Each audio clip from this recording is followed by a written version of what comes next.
Lance Kawaguchi is the CEO of Cure Brain Cancer Foundation and has now joined as the newest member of the board of the Asian Fund for Cancer Research and joins us now. Lovely to have your company today on Ticker News. Great to be here, Holly. Now, what does your appointment to the board mean for brain cancer research moving forward?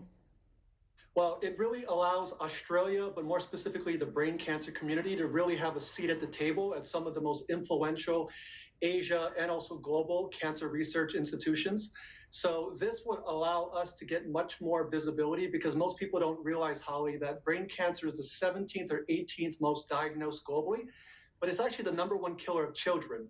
So I think this is going to be a good opportunity for us to get really more exposure for Australia, but specifically for the brain cancer community in Australia. Oh, remarkable work that you guys do. Now, talk to us a little bit about the main aim of AFCR moving forward. Sure. AFCR specifically looks to fund high risk and high impact.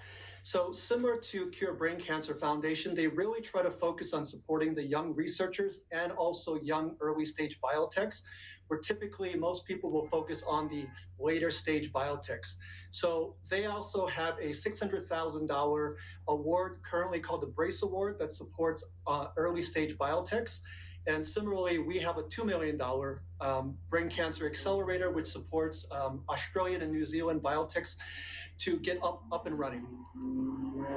Yeah, it's wonderful. Now, I wanted to talk about, I guess, the background on brain cancer. Often it's not very well educated, and sometimes that can be part of the problem here, and early diagnosis and things like that. What is some of the background in brain cancer?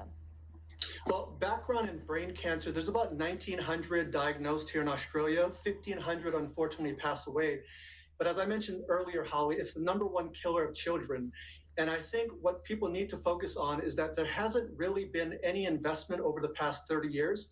So what we're trying to do at Cure Brain Cancer Foundation and also at AFCR is really encourage people to invest and also get awareness for brain cancer. Because as I'm sure many of your viewers, I'm a parent, you'll do anything to protect your children. And when you meet with these families, it's not the right outcome when people go to their meetings with their doctors and the only outcome they have is really just to get their personal affairs in order. Oh, absolutely. I can't imagine the trauma of going through something like that. How can people support Cure Brain Cancer? I would say they can two ways, Holly. They can either volunteer their time or if they would like to also donate some funds.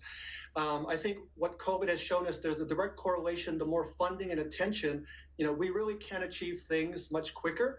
And I think people need to realize that cancer is a global problem and it doesn't really have borders. So that's how they can help out. That's very powerful words that you've used there. Cancer doesn't have borders. It doesn't discriminate, does it? Thank you so much for your time.